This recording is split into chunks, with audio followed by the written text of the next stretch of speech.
Hello കൂട്ടുകാരെ, ഇന്ന് ഞാൻ നല്ല ഒരു ബീൻസ് തോരൻ്റെ റെസിപ്പി ആയിട്ടാണ് വന്നിരിക്കുന്നത്. അപ്പോൾ അതെങ്ങനെയാണ് ഉണ്ടാക്കുന്നതെന്നുള്ളത് നമുക്ക് നോക്കാം. അപ്പോൾ ഞാനൊരു പാൻ വെച്ചിട്ടുണ്ട്. പാൻ ചൂടായതിന് ശേഷം നമുക്കതിലോട്ട് വെളിച്ചെണ്ണ ഒഴിച്ചു കൊടുക്കാം. വെളിച്ചെണ്ണ ചൂടായി വരുമ്പോൾ നമുക്ക് ഒരു സ്പൂണോളം കടുക് ചേർത്ത് കൊടുക്കുക. കടുകൊക്കെ നന്നായി പൊട്ടി വരട്ടെ. കടുക് പൊട്ടി വന്നതിന് ശേഷം നമുക്ക് ബാക്കിയുള്ള ഇൻഗ്രീഡിയൻസ് ആഡ് ചെയ്ത് കൊടുക്കാം. ഏറ്റവും നല്ല ഹെൽത്തി ആയിട്ടുള്ള ഒരു കറിയാണ് ഈ ബീൻസ് തോരൻ എന്ന് പറയുന്നത്. ഇപ്പോൾ കടുകൊക്കെ ഇത് നന്നായി പൊട്ടി വന്നിട്ടുണ്ട്. ഇനി നമുക്ക് അതിലോട്ട് ഒരു 2 വറ്റൽമുളക് പൊട്ടിച്ചിട്ട് ചേർത്ത് കൊടുക്കാം. ആ വറ്റൽമുളക് ഒന്ന് പാകമായി വരുമ്പോൾ നമുക്ക് അതിലോട്ട് കുറച്ച് സബോള അല്ലെങ്കിൽ ഉള്ളി ചേർത്ത് കൊടുക്കുക. അപ്പോൾ എൻ്റെ കയ്യിലിപ്പോൾ സബോളയാണുള്ളത്, അതുകൊണ്ട് ഞാൻ ഒരു ഹാഫ് സബോള എടുത്തിട്ട് കട്ട് ചെയ്ത് അതിലോട്ട് ചേർത്ത് കൊടുത്തിട്ടുണ്ട്. ഇനി അത് നന്നായിട്ടൊന്ന് നമുക്ക് മൂപ്പിച്ചെടുക്കണം. അതുപോലെ തന്നെ ഒരു 3-4 വെളുത്തുള്ളിയും കൂടി ചെറുതായി കട്ട് ചെയ്തിട്ട് അതും കൂടി നമുക്കതിലോട്ട് ചേർത്ത് കൊടുക്കാം. അതെല്ലാം ചേർത്ത് കഴിഞ്ഞതിന് ശേഷം നന്നായി ഒന്ന് മൂപ്പിച്ചെടുക്കുക. സബോളയും നമ്മുടെ വെളുത്തുള്ളിയൊക്കെ ഒരു ഗോൾഡ് കളർ പോലെ ആയി വരണം. അതിന് ശേഷമാണ് നമുക്ക് ബാക്കിയുള്ള ഇൻഗ്രീഡിയൻസ് ചേർക്കേണ്ടത്. അപ്പോൾ നമുക്കിത് ഞാനിപ്പോൾ അതിലോട്ട് വെളുത്തുള്ളിയും കൂടി ആഡ് ചെയ്ത് കൊടുത്തിട്ടുണ്ട്. ഇനി അത് രണ്ടും കൂടി നന്നായി ഒന്ന് വഴറ്റിയെടുക്കാം. ഓക്കെ, അപ്പോൾ അത് നന്നായി ഏകദേശം ഒരു കളറൊക്കെ ചേഞ്ചായി വന്നിട്ടുണ്ട്.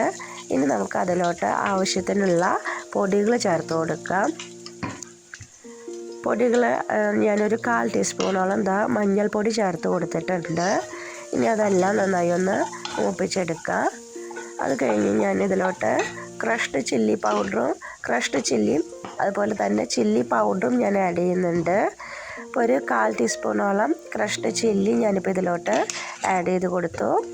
അത് തോരനായതുകൊണ്ട് അത് ക്രഷ്ഡ് ചില്ലി കിടക്കുമ്പോൾ ഒരു ഭംഗിയുണ്ടായിരിക്കും കാണാനായിട്ട്.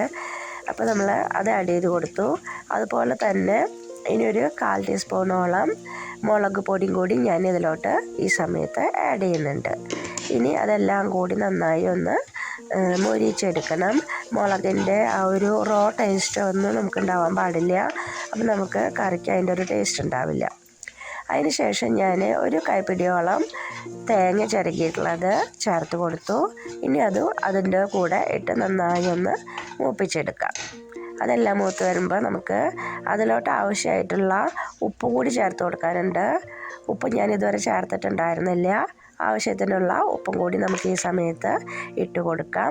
അതിന് ശേഷം ചെറുതായി കട്ട് ചെയ്തിട്ടുള്ള ബീൻസ് നമുക്കതിലോട്ട് ആഡ് ചെയ്ത് കൊടുക്കാം. ഇനി നമുക്ക് അത് നന്നായി ഒന്ന് മിക്സ് ചെയ്തെടുക്കണം. അപ്പം നിങ്ങൾ പ്രത്യേകം ശ്രദ്ധിക്കേണ്ടത് ഇതിലോട്ട് വെള്ളമൊന്നും നമുക്ക് ചേർക്കേണ്ട ആവശ്യമില്ല.